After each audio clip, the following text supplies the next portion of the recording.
Hello po sa ating lahat. Maganda pakinggan ito. Sa grupo ng mga taong nasa empleyo ng isang grupo, organisasyon o bansa na naghihintay ng utos para magsagawa ng special operations tulad ng panggugulo, destabilisasyon o infiltration sa ibang bansa. Ayon kay PNP Chief Benjamin Acorda, nakikipag-ugnayan ng PNP sa National Bureau of Investigation tungkol dito.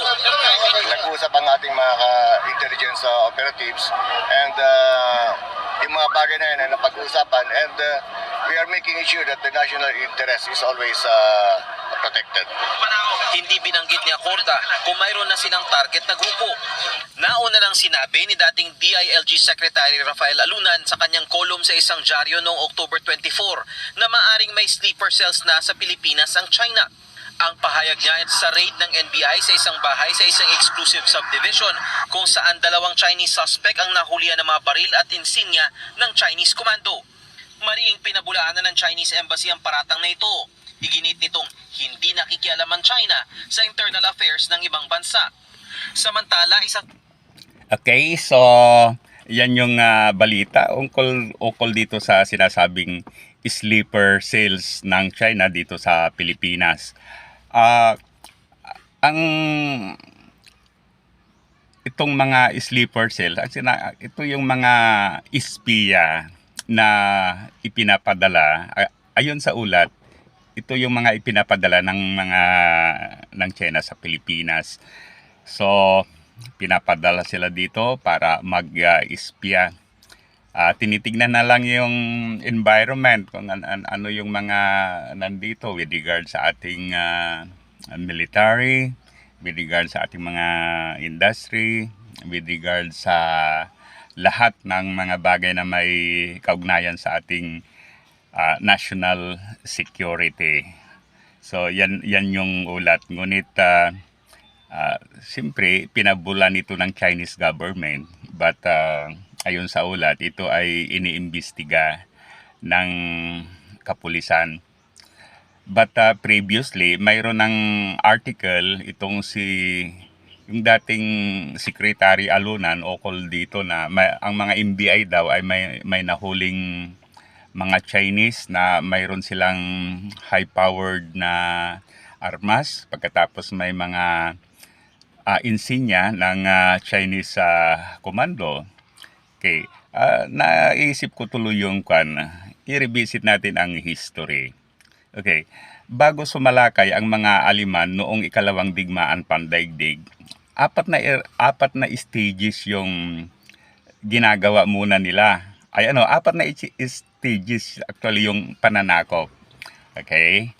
Una, nagpapadala sila ng fifth column o ito yung mga espiya. Pinapag-aralan nila yung area para pagkatapos yung may information ipinapadala sa central headquarter ng Wehrmacht o German Army. Okay, yan. Ito mga espiya. Yung mga espiya, pwede silang magkukunwaring newspapermen, businessmen, and so on. But actually, sila ay bahagi ng German Armed Forces. Okay, pag nabigay na yung mga info, then sasalakay naman yung Luftwaffe o German Air Force. Nandyan yung Stuka, live bombers nila, Mitsubishi, fighter plane, and so on. Pagkatapos, then actually, yan yung tinatawag natin na blitzkrieg or lightning war. Pagkatapos may airplane na dyan, sasalaka yung mga panzer o yung mga tangke ng mga Aliman.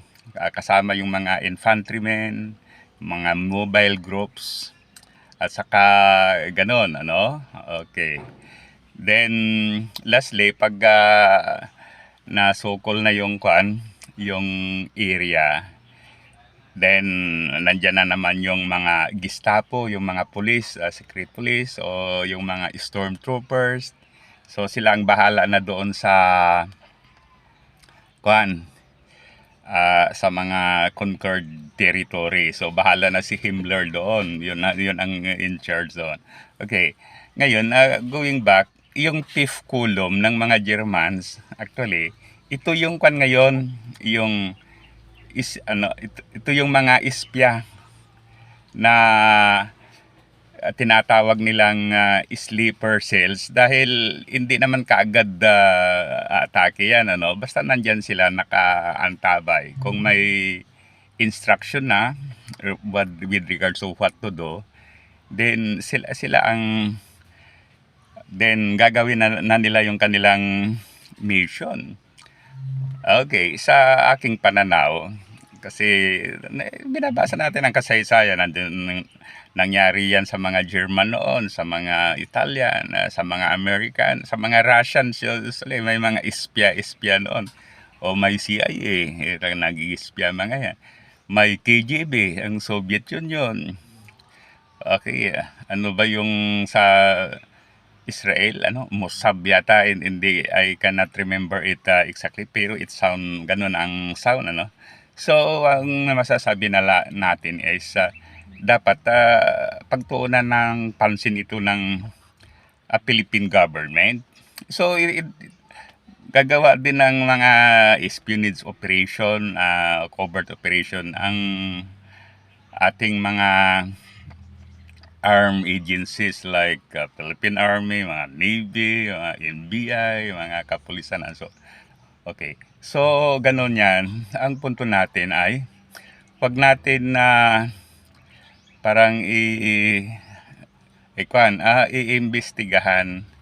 Wag natin na porque takot malakas ang China, hindi nakikilos ang Philippine government. It has to act accordingly. Seryoso na yan. Itong mga ganito, ito yung mga nagpo-post ng o kaya talagang trinitrito ng ating national security. Sa aking pananaw, medyo nakakakabahala nga ito dahil noon panahon ni Duterte, maraming mga sales, internet sales ang nailagay sa mga kampo ng militar. So, pwedeng ganyan gamitin as a source of information with regards to our armed forces. So, ganun lang. Kaya, tignan maigi ng Philippine government ang mga report na ganito.